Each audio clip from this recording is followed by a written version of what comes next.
तुम्ही पळयतात युनिक गोवा.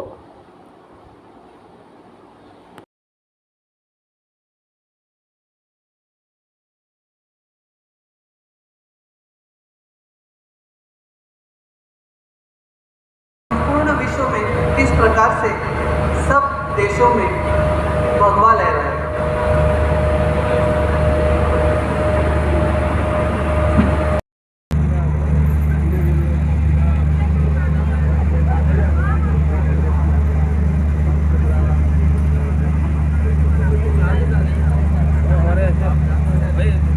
हमारे पास तन मन धन उसके विचार अपने मन में है, तब तक ईश्वर अपनी ओर ध्यान नहीं देता.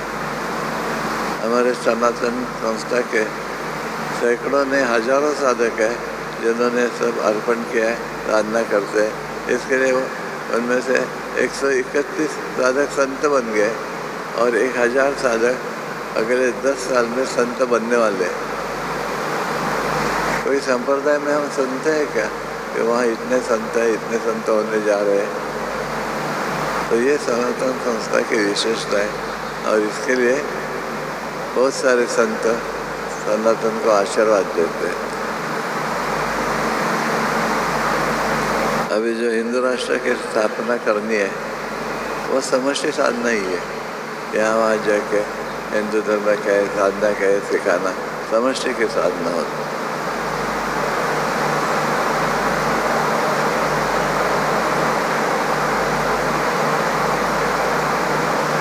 अभी आपातकाल तीसरा महायुद्ध होने वाला है, तो उसके लिए हमारे शरीर की मन की तैयारी करना है, अभी से चालू करना है. यानी यहाँ वहाँ बॉम्ब आ गए, दंगल हो गए, इसको फ्रैक्चर हो गया, तो ऐसे लोगों को कैसे मदद करना ये भी हमें आना चाहिए. यानी शरीर प्रकृति के बारे में भी आना चाहिए. मन के लिए तो सर्वोदृष्ट नाम जब चालू करना है तो है ही, लेकिन समष्टि के लिए ये भी मालूम होना चाहिए. विश्व में केवल सनातन विचार ही संपूर्णतः वैज्ञानिक विचार है. इसके बारे में हमारे अंतःकरण में दृढ़ श्रद्धा होनी चाहिए, क्योंकि यही सत्य है. सनातन किसी उपासना पद्धति का नाम नहीं है. सनातन मैं किसकी पूजा रोज करूं, मैं किसका नाम रोज लूं, इस पर निर्भर नहीं करता है. सनातन सृष्टि के उन नियमों का नाम है जो नियम अबाधित हैं और सर्वदा व्यष्टि, समष्टि, सृष्टि और परमेष्टि इन चारों को संतुलित रखते हैं. व्यक्ति, समाज, प्रकृति और परमात्मा इन चारों के भीतर संतुलन रखने की प्रक्रिया को ही धर्म कहते हैं. उसके जो नियम हैं वे सारे धर्म के नियम हैं. ये प्रतिकार का कर्तव्य हम लोग नहीं कर पाए तो हम लोगों के ऊपर जो तथाकथित स्वतंत्रता के पश्चात 70 वर्षों तक काले अंग्रेजों की सत्ता चली है, उस सत्ता ने जिस प्रकार से हम लोगों को रौंदा है उसका कुछ अभी यहाँ पर उल्लेख हुआ, लेकिन वो उल्लेख उतना ही पर्याप्त नहीं है. अरे हमारा देश धर्मशाला बन गया, बाहर से आने वाले इन रोहिंग्याओं को कौन निकालेगा? हमारे समस्त हिंदू धर्मशास्त्र भी विद्यालय में पढ़ाए जाने चाहिए. इस प्रकार का हम लोगों को कौन मुक्त वातावरण देगा? ऐसे ऐसे कानून बनाए गए. यहाँ पर अश्विनी जी उपाध्याय उपस्थित है, वे सारे इन बातों पर अपना प्रकाश डालेंगे. लेकिन कानूनों के बल पर हम लोगों को बांधा गया, हम लोगों के हाथ पग बांध दिए गए, हिंदू समाज को प्रताड़ित किया गया. एक हुंकार इस प्रकार की उठनी चाहिए कि इन सारे कानूनों को हम ध्वस्त करके रहेंगे, हम स्वयं कानून बनाएंगे. ये सारे कानून जो बनाए गए छलवा करके बनाए गए, इसलिए इन कानूनों के लिए कौन से योग्य कानून होने चाहिए, एक तो उस ओर प्रयास करने की आवश्यकता है. मैं इस मंच के माध्यम से अखाड़ों के सबसे बड़े नेता हमारे मंच पे बैठे हैं, उनसे आग्रह करना चाहता हूं, बस जरूरत है अखाड़ों के पुनर्गठन की. एक बार आप हुंकार भरेंगे, भारत हिंदू राष्ट्र हो जाएगा, मुझे विश्वास है. लेकिन जब तक हम सत्ता के चरणों में बैठे रहेंगे तब तक वो हुंकार भर नहीं पाएंगे. तो सत्ता से बाहर निकलना है, अपनी हुंकार पैदा करनी है। कुंभलगढ़ आज भी इतिहास है, सन्यासियों का की सौरव गाथा गा रही है। तो इसलिए अखाड़ों की जो शौर्य गाथा है, शिवाजी की जो शौर्य गाथा है, लोगों के अंदर वो शौर्य पैदा करके ही इस भारत को हिंदू राष्ट्र बनाया जा सकता है, कानून से संभव नहीं है।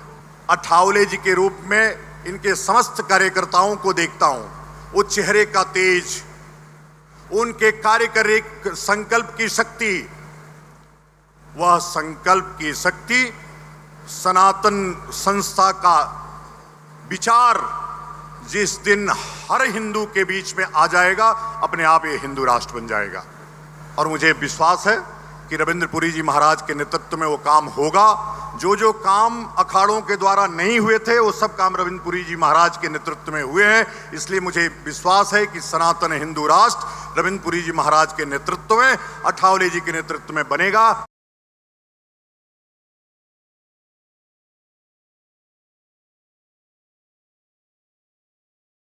बताओ, हमने औरंगजेब की कब्र महाराष्ट्र में बना रखी है।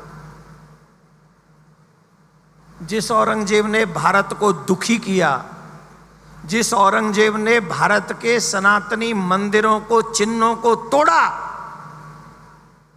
उन सनातनी चिन्हों को तोड़ने वाला, बहन बेटियों की अस्मिता को लूटने वाला वो औरंगजेब, उसकी कब्र महाराष्ट्र में बना के रखी गई है। क्यों? 5 लाख बेटियां प्रत्येक साल जा रही हैं। अगर आप चाहते हो वो 5 लाख बेटियां बचें, तो इसके लिए हमें एक ऐसा कानून बनाना होगा कि जो लव जिहाद करते हैं उन्हें सीधे फांसी पे चढ़ाया जाए, सीधे फांसी पे। एक बेटी का अपमान जानते हो क्या है? एक देवी का अपमान किया था रावण ने, रहा न कोई कुल रोव निहारा, उसके कुल में कोई रोने वाला नहीं बचा। एक स्त्री का अपमान किया था दुर्योधन ने, दुशासन ने। अकेले 100 पुत्र थे धृतराष्ट्र के, 100 के 100 मर गए। पितामह भीष्म जैसे इच्छा मृत्यु प्रदान प्राप्त व्यक्तित्व को भी अपना शरीर छोड़ना पड़ा। और यहां हमारी 5 लाख बेटियां हर साल जा रही हैं, और हम लोग अभी भी खाने कमाने में लगे हुए हैं, ये सोचकर कि शायद सरकार ही कुछ करेगी। अरे साहब, सरकार जब करेगी पहले हम ये कह ले कि मेरे घर की, मेरे सनातन की बेटियों पर जिसकी उंगली उठेगी, जिसकी आंख उठेगी, उसकी आंख उसकी जगह पे नहीं रहेगी, उसकी उंगली उसके हाथ में नहीं रहेगी। जिस दिन सनातनी ऐसा प्रण कर लेंगे, हम विश्वास से कहते हैं विधर्मी रण छोड़ के भाग जाएंगे और इस कार्य से बचेंगे, वो फिर ये कार्य नहीं करेंगे। आजादी के बाद हमारे बच्चों को हमारी संस्कृति नहीं पढ़ाई गई, और संस्कृति नहीं पढ़ाई गई, उसका दुष्परिणाम क्या है जानते हो? उसका दुष्परिणाम है शादी के बाद भी अपने घर में बॉयफ्रेंड को बुलाना और गर्लफ्रेंड को बुलाना। यह उसका साइड इफेक्ट है। आज पत्नी अपने पति को ड्राम में बंद करके जला दे रही है, मार दे रही है। पति अपनी पत्नी को जला दे रहा है। बाप को, बूढ़े माँ बाप को बच्चे छोड़ दे रहे हैं। आज कजन बहन भी अपने भाइयों के हाथों सुरक्षित नहीं है। यह गंदगी, यह समाज बर्दाश्त करेगा? ये सत्ता पे बैठे हुए लोग बर्दाश्त करेंगे? कोर्ट में बैठे हुए लोग बर्दाश्त करेंगे? ये साधु समाज बर्दाश्त करेगा? और अगर ये हो रहा है तो इसे बदलेगा कौन? ये किसकी जिम्मेदारी है? मैं वैसे आपके बारे में पूज्य गोविंद गिरी जी महाराज जी से सुन चुका था कि ये संस्था क्या है। उन्होंने विश्वास दिलाया था कि ये अच्छे लोग हैं। और जब मैं मिलने आया तो आपको मिलने के बाद मैंने पहला शब्द ये कहा कि मैं कुछ बोलने नहीं, सुनने आया हूं। तब इन्होंने जो जो बातें मुझे उस समय में बताई, वो बातें मैं आज 2025 में वास्तव में दिखती हुई, प्रत्यक्ष जमीन पर उतरते हुई देख रहा हूं। ये दिव्य दृष्टि, ये दूरदृष्टि जो उनकी है, उसी का परिणाम है कि आज हम इतनी बड़ी संख्या में यहां पर हैं। जो बात हमको समझ में नहीं आती वह बात नहीं है, ये वामपंथी कहते हैं। हिंदू दर्शन ये कहता है कि जो बात समझ में नहीं आती वो संत अगर बता रहा है तो मानकर उसको जानने की प्रक्रिया करना चाहिए, और वो प्रक्रिया हमने की। और आज मैं आपके सामने गर्व के साथ कहता हूं, हिंदुस्तान में अनेक संगठनें, अनेक साधु संत है जो हिंदू धर्म को वैज्ञानिक दृष्टिकोण से बताते हैं, लेकिन सनातन संस्था जितनी सूक्ष्म में जाकर धर्म को, अध्यात्म को और उसके विज्ञान को लोगों के सामने रखती है, ये सर्वश्रेष्ठ काम कर रही है। ये सर्टिफिकेट इसको देने में इस मंच को कोई हर्ज नहीं होना चाहिए। पूरे संत मेरे से इस बात से सहमत होंगे, ऐसा मुझे विश्वास है।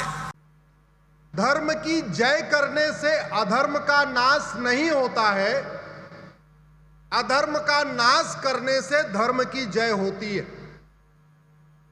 और जब तक धर्म की जय नहीं होगी, अधर्म का नाश नहीं होगा, तब तक प्राणियों में सद्भावना नहीं होगी और तब तक भारत का भी कल्याण नहीं होगा। तो भारत के कल्याण के लिए सबसे पहली आवश्यकता है कि अधर्म का नाश किया जाए। अब अधर्म का नाश कौन करेगा? समाज करेगा या शासन करेगा? मेरा व्यक्तिगत मत यह है, धर्म की जय करना समाज का काम है, अधर्म का नाश करना शासन का काम है। घटेंगे तो कटेंगे, जोर से बोलिए, घटेंगे तो कटेंगे। जब जब घटे तब तब कटे, जहां जहां घटे वहां वहां कटे।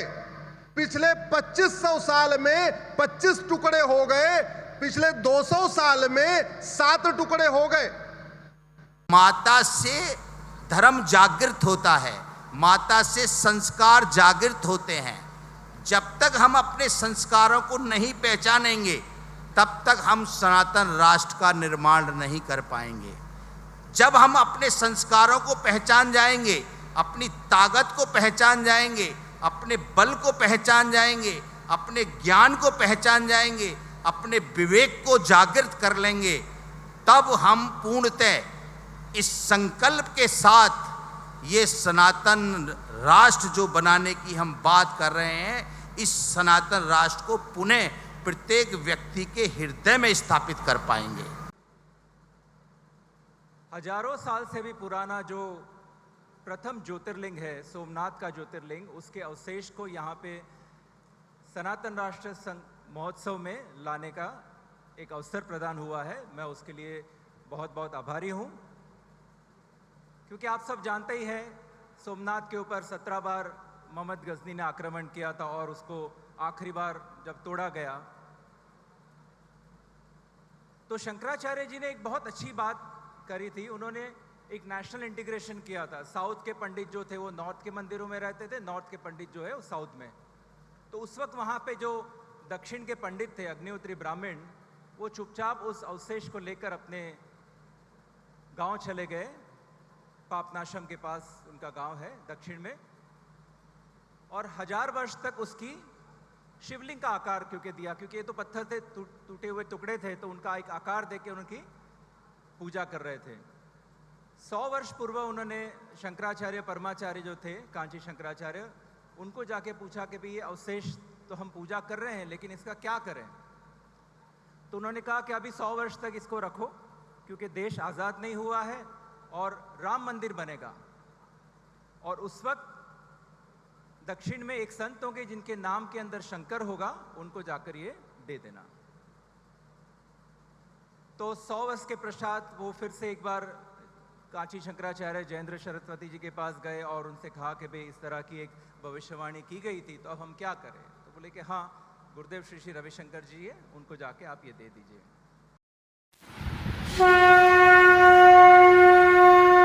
Subscribe, share, like. Unique Goa. तुम्ही पाहतात युनिक गोवा.